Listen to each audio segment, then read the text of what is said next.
Rubén Darío González, director de Organización Electoral, está con nosotros. Buen día, bienvenido. Buen día, Hugo. Buen día, Félix. Gracias por la oportunidad que nos brinda de dirigirnos a su audiencia. Oiga, dice que hace días usted no veía un periódico. Se sorprendió cuando vio los periódicos. Sí, ya estamos acostumbrados a lo digital, entonces ya digital. Se han perdido los tabloides y todo lo demás. Bueno, aquí están, están subsistiendo. Exactamente. Iniciativa para recoger firmas para revocarle el mandato al presidente de la República. Hablemos de ese tema. Se ha presentado, quiénes lo presentaron y después hablemos de las formalidades que se tienen que llenar. Primero tenemos que comunicarles a la ciudadanía que el Tribunal Electoral en estos momentos no está recabando ninguna firma para la revocatoria de mandato del cargo de presidente de la República. Pero ahorita muy alto ahí. Yo vi hace unos días unos abogados que fueron al Tribunal Electoral, enviaron mensajes por las redes, que la revocatoria de mandato, estamos aquí para eso, con ese fin, etcétera, etcétera. ¿Eso es solo un mensaje de redes? ¿Eso no se ha concretado en la realidad jurídica? No, fíjate, el pasado 7 de mayo se presentó ante la Secretaría General del Tribunal Electoral una solicitud para que se inicie un proceso de una asamblea constituyente paralela, que es diferente a una revocatoria de mandato a un cargo que en la Constitución, en nuestro ordenamiento jurídico no existe. No existe la revocatoria de mandato al cargo de presidente de la República. Ahora, usted entenderá que cuando se habla de esto y circula en las redes, se convierte en un elemento más de confusión. Entonces yo supongo que usted su presencia hoy aquí para tratar de sacar ese ingrediente en medio de tanto fake news, sacar ese ingrediente. Específicamente lo que tú acabas de decir, debido a unos videos que circulan en las redes sociales donde convocan a la ciudadanía a que asistan al Tribunal Electoral con el fin de que den su apoyo, o sea, su firma de respaldo a esta figura. Figura, como te repito, Hugo, no existe en la Constitución de la República de Panamá. No hay ninguna legalidad entonces en este proceso impulsado por un grupo de abogados. Con relación a la revocatoria al cargo de presidente de la República, como acabo de mencionar, no existe en nuestro ordenamiento jurídico. Lo que sí es cierto, lo que comuniqué o expliqué hace un momento, la presentación de una solicitud que en estos momentos se encuentra en una etapa incipiente, donde el Tribunal Electoral está revisando la documentación a fin de verificar si cumple con los requisitos formales. Vamos a ir a ese proceso y ese que está en un estado incipiente para agotar el tema del presidente, porque a mí lo que me llama la atención es, y tal vez por eso a usted le ha sorprendido los periódicos, los periodistas tenemos que estar en esto y en todo, ¿no? A mí me ha sorprendido la forma en que de una manera tan rápida se extendieron esos videos, todavía siguen dando vueltas. Es más, hoy tempranito recibí una noticia que decía el 90% de la población está concurriendo. Y yo decía, pero yo me estoy perdiendo de algo. O sea, uno como periodista se le escapan cosas, totalmente, ¿no? A pesar de que uno está pendiente de lo escrito, de lo virtual, está dando vueltas, está conversando con la gente. Y yo me quedé, espérate, 90%, ¿a dónde se metió esta gente? O sea, lo que quiero decirle es que primero saludo la decisión del tribunal de salir a aclarar. Porque en este país se dice cualquier cantidad de cosas y no hay versión oficial. O sea, aquí se deja que la bola de nieve vaya aumentando como si eso de pronto se fuera a desaparecer porque sí. Y qué bueno que el Tribunal Electoral tiene la conciencia de venir a hablar y aclarar de que esto no, primero no tiene asidero y segundo no hay ninguna petición. Y no hay tal 90% de que haya llegado el Tribunal Electoral a nada. No, para nada. Por eso que estamos aquí para atacar la desinformación. Como bien dije, sí existe una solicitud para el llamamiento a una asamblea constituyente paralela. Pero en este momento está una forma incipiente, como le dije. Si cumple con los requisitos formales, entonces el Pleno del Tribunal Electoral dictará una resolución para iniciar con este proceso que lleva varias etapas. Vamos entonces ahora, dejemos ya el tema de la revocatoria de mandato. No existe en nuestra Constitución, no existe en la realidad, no hay tal petición, no existe, punto. Ahora vamos al tema de la constituyente paralela. ¿Qué formalidades se deben llenar para convocar a una constituyente paralela en Panamá? La solicitud debe venir acompañada por el respaldo de 50 ciudadanos que estén habilitados con sus derechos políticos. Una vez revisado y si cumplen, como acabo de mencionar, el Pleno del Tribunal dictará una resolución para iniciar el proceso. ¿Qué debe hacer este movimiento o persona que solicita que se inicie con este proceso? Debe de abrir una cuenta bancaria y capacitar a las personas que van a recabar esas firmas. El proceso debe ser durante ¿cuántos meses aproximadamente? ¿Qué dice la norma legal? En el plazo de un mes, ellos deben de indicarle al Tribunal Electoral qué día van a comenzar con este proceso de recolección de firmas.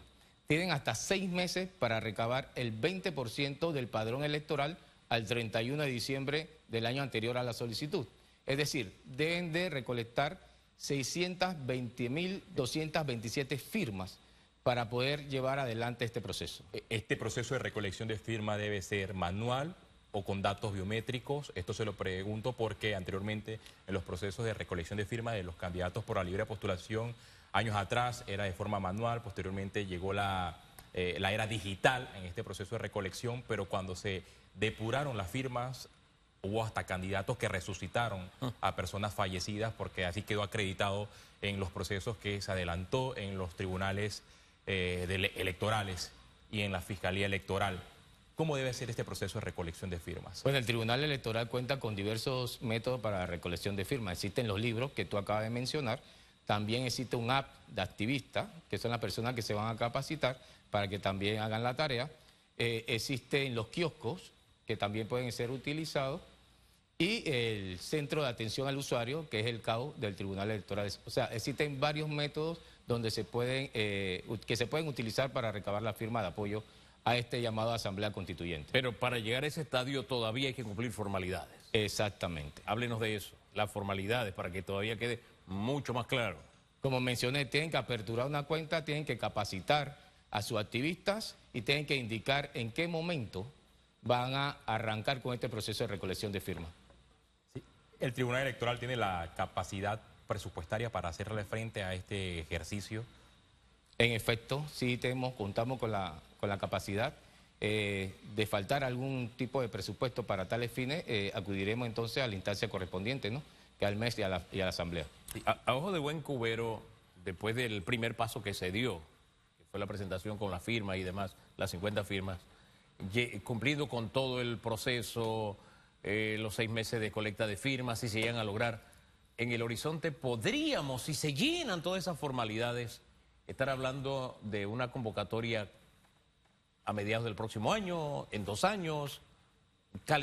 Ubiquémonos en el calendario, en el tiempo. Si cumplen con recabar las 620.000 firmas aproximadamente, es entonces que el Tribunal Electoral dictará un decreto donde se va a especificar cuál va a ser la forma o la elección a seguir para llamar a los 60 constituyentes que conformarán esa asamblea. Estos 60 constituyentes tienen un plazo de 6 a 9 meses para poder hacer, porque la prerrogativa que le asiste a ellos sería reformar de manera total o parcial la Carta Magna. Ese proceso reformatorio debe pasar después por el tamiz de un referéndum. Así que un tiempo aproximado, la verdad que pudiera ser aproximadamente 2 años, considero. Y en lo de paralela es porque cumple su función mientras sigue funcionando el Estado, es decir, la Asamblea seguiría funcionando.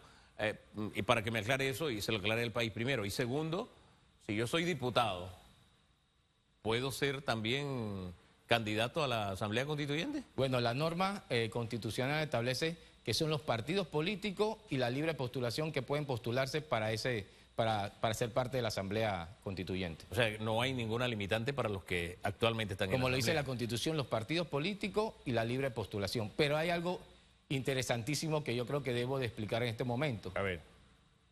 Si se da todos estos eventos ya planteados y se reforma la Carta Magna, lo que se reforme en ese momento no es retroactivo, o sea que no se aplica para este quinquenio constitucional. Ahora bien, son 60 constituyentes que deben ser electos. ¿Cómo hará el Tribunal Electoral para establecer la proporcionalidad democrática en base a las comarcas y las provincias? ¿Cuántos deben ser electos y si la elección va a ser como se da en las elecciones generales donde hay circuitos uninominales y plurinominales? ¿Cómo sería ese ejercicio? Interesante pregunta, porque el mismo texto constitucional dice que los 60 constituyentes tienen que ser representantes de toda la sociedad, o sea, de todas las regiones. Y me imagino que se utilizará un mecanismo parecido a cómo se eligen entonces a las autoridades nacionales. Es decir, que en este proceso cada persona que aspira a ser constituyente va a poder también contar con un periodo de proselitismo político, colocar sus banners, sus vallas, para que las personas respalden esa aspiración. ¿Sería algo así similar? Sí, se dictará un decreto donde el Tribunal Electoral va a decir o va a determinar cuál va a ser la metodología a seguir en esa elección. Y por supuesto debe haber un periodo de propaganda electoral y todo lo concerniente al proceso electoral. Oiga, mientras ustedes conversaban, disculpe, sí fui a buscar a Constitución lo que me explicaba de la reforma a través de una constituyente paralela, ¿no? Y el artículo 316 efectivamente establece que este mecanismo no interrumpe el funcionamiento de los órganos del Estado. Ese detalle es importante tomarlo en cuenta. E igualmente lo hago como un ejercicio para que cuando usted escuche, le digan algo, vaya a la fuente, ¿no? Creo que es la forma más simple, sencilla de no dejarse manipular por la versión de nadie en absolutamente nada. Y no es la única forma que tiene, o fórmula o vía que tiene Panamá para modificar su constitución, sino que en el 313 establece el acto de la Asamblea Nacional aprobado en 2 legislaturas distintas y luego aprobado a través de un referéndum, la constituyente paralela y el acto legislativo aprobado por asambleas consecutivas, que fue el que se usó durante el 2004. Exactamente en el 2004, en el cambio de gobiernos de Mireya Moscoso y Martín Torrijos, donde se introdujeron cambios importantes. Recuerdo que eran, por poner un ejemplo así rapidito, abuelo de pájaro, hago memoria, antes habían 2 diputados. Imagínense los problemas que tenemos con los diputados suplentes. Los suplentes. Antes eran 2, ahí quedó en 1. Antes la transición duraba 4 meses y la memoria no me es infiel. Es así. Martín Torrijos se amputó para su propio gobierno 2 meses, porque entonces la transición quedó ahora solamente a 2 meses. Creo que era en septiembre y se cambió para julio.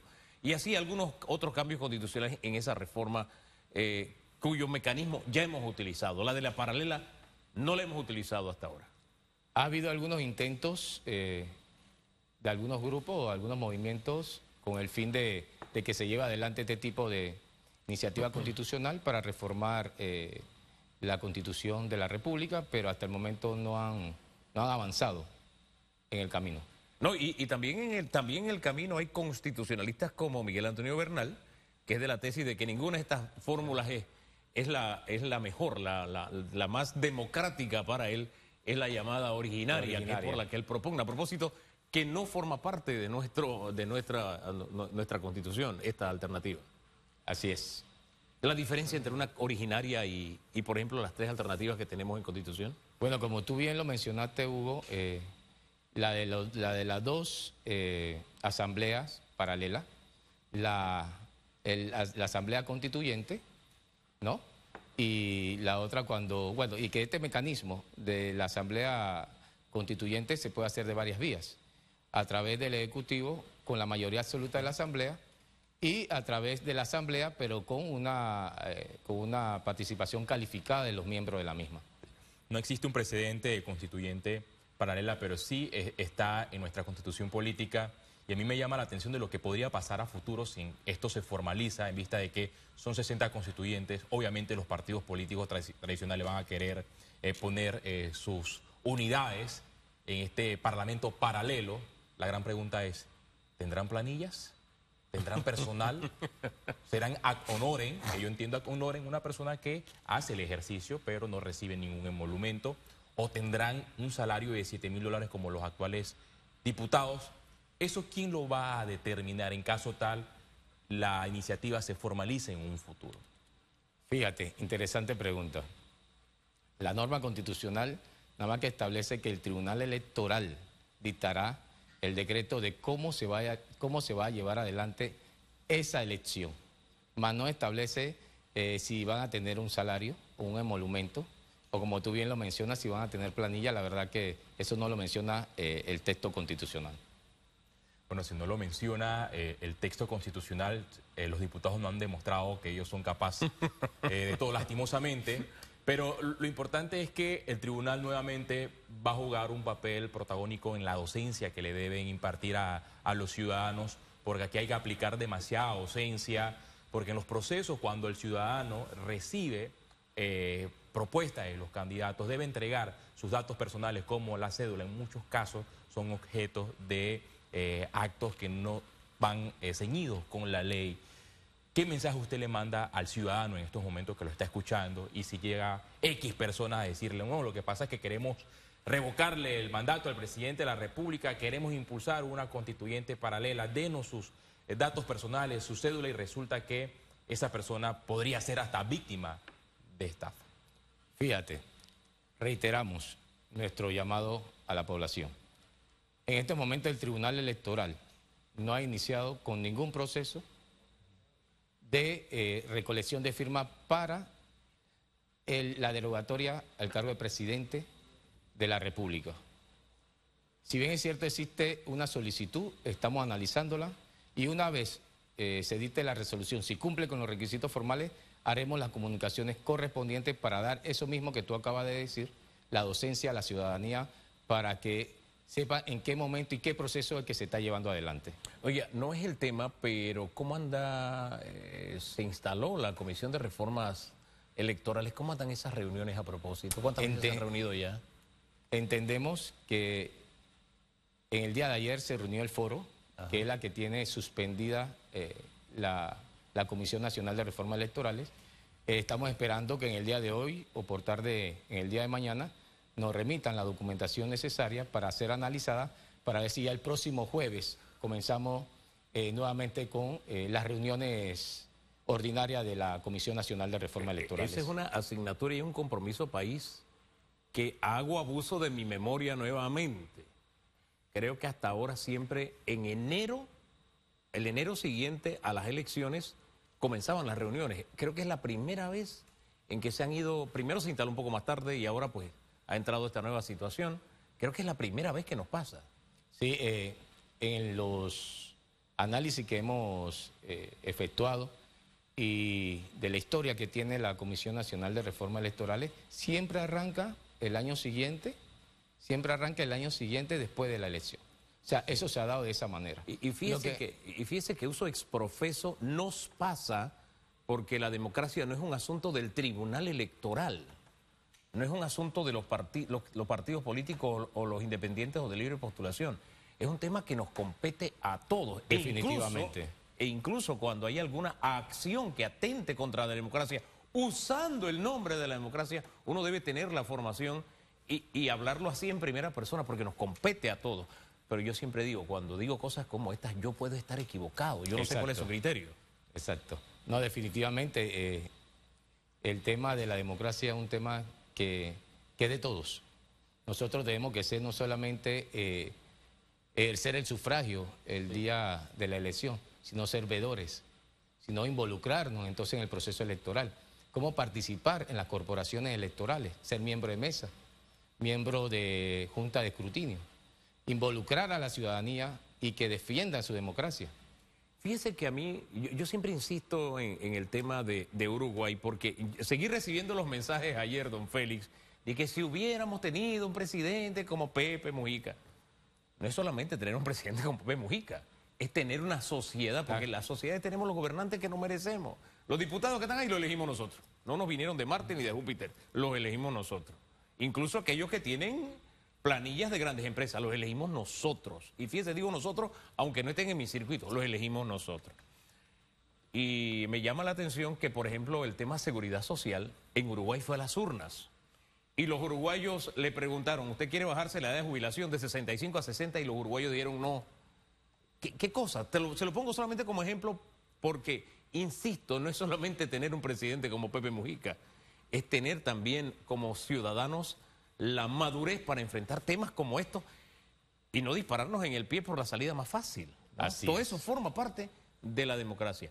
Y se lo pongo sobre la mesa porque hay quienes también democráticamente dicen, hombre, temas como estos, como el tema mina, deben ir a las urnas, en vez de que se tome por grupos de presión o por grupos de interés, ¿no le parece? Concuerdo con tu opinión, Hugo. Es un tema de todos, de la sociedad en sí.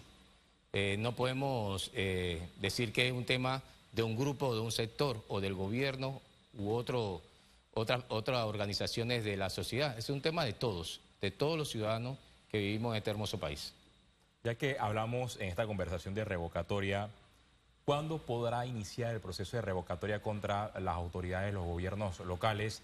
Recuerdo que el último intento se impulsó hace algunos años, en el quinquenio pasado, contra el entonces alcalde José Luis Fábrega. La iniciativa no reunió las firmas mínimas para avanzar con este proceso, pero ahora tenemos nuevas reglas de juego con el Código Electoral. ¿Cuándo va a iniciar este proceso de recolección de firmas tanto para los alcaldes y representantes y los diputados de la libre postulación, que en ese caso aplicaría? En efecto, esa figura así de revocatoria de mandato para las otras autoridades como alcalde, representantes y concejales sí está establecida en la Constitución de la República y en nuestro ordenamiento jurídico en el Código Electoral. Iniciaría a partir de después del primer año de mandato, o sea, a partir del 1 de julio pudieran iniciar los procesos, o las personas deben de presentarse entonces a las diferentes regionales o oficinas del Tribunal Electoral a fin de presentar su petición. Y entonces iniciaría todo el proceso de verificación y todo lo demás, y si cumple con los requisitos formales. Bueno, hay algunas autoridades en el radar de los ciudadanos. La alcaldesa de Arraiján, está también, bueno, el diputado, exdiputado Juan Diego Vázquez, hoy presidente, vamos, le advirtió a sus diputados, si algunos se salían del camino, podrían hasta sufrir una revocatoria de mandato, y también hay otros movimientos, Hugo Famanías, que están tratando de impulsar, creo que también contra la representante de Burunga, este proceso de revocatoria de mandato. Lo cierto es que en el pasado se intentó, pero se fracasó. 30% del padrón electoral para el tema de los independientes tendrían que ser las firmas presentadas para lograrlo. O sea, no es porque lo diga un dirigente, tendría también que entrar en un proceso, porque mientras van hablando yo voy buscando acá y estoy leyendo, porque le insisto, ante tanta desinformación, ese es el mecanismo sencillo que usted puede utilizar para tener una verdad más próxima a la realidad y no dejarse manipular. Solo en el tema de la libre postulación es así. ¿Cómo funcionarían partidos políticos? ¿Cómo funcionaría para alcaldes y demás? Para alcalde también es la misma vía, la que usted acaba de mencionar.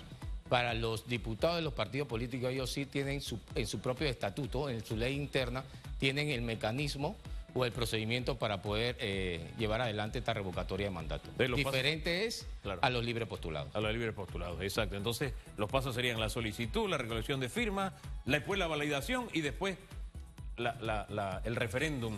Exactamente. Por parte del Tribunal Electoral. Así es. Gracias por esta cápsula informativa, yo lo diría así, sí, porque creo que es importante y creo también que los panameños cuando hacemos algo bien debemos reconocerlo.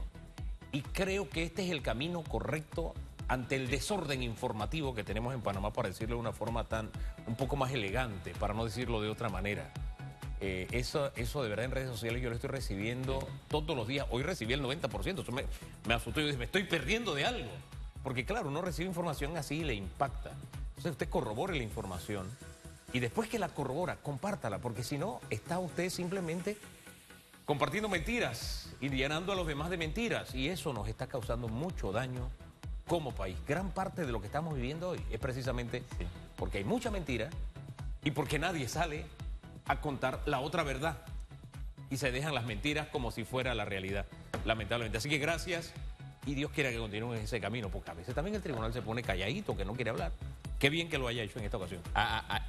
Hay que combatir la desinformación, y a mí siempre me ha llamado algo la atención, que a diferencia de otros estados, Panamá siempre trata de reformar sus reglas de las reformas electorales después de un ejercicio electoral, cosa que en otros países no ocurre. Y en medio de esta crisis en la que tenemos en Panamá, donde hay grupos radicales, llama la atención que en los países donde estos grupos radicales han llegado al poder, no hay democracia. Ellos mismos imponen, eliminan a todos los opositores, cambian a su manera, a su discrecional, las reglas del juego, y no existe democracia. Por fortuna en Panamá tenemos algo de democracia y tenemos este papel donde todos los actores en las reformas electorales, en esta comisión, se reúnen para hacer las modificaciones. Lástima que en muchos casos, cuando el documento llega a la Comisión de Gobierno de la Asamblea Nacional, los diputados desfiguran los cambios impulsados. Desfiguran lo que ellos dijeron que estaba bien en la Comisión de Reformas, a propósito. Oye, y en esos gobiernos también que usted dice, solamente como una referencia, las pensiones son como de 50, 60 dólares.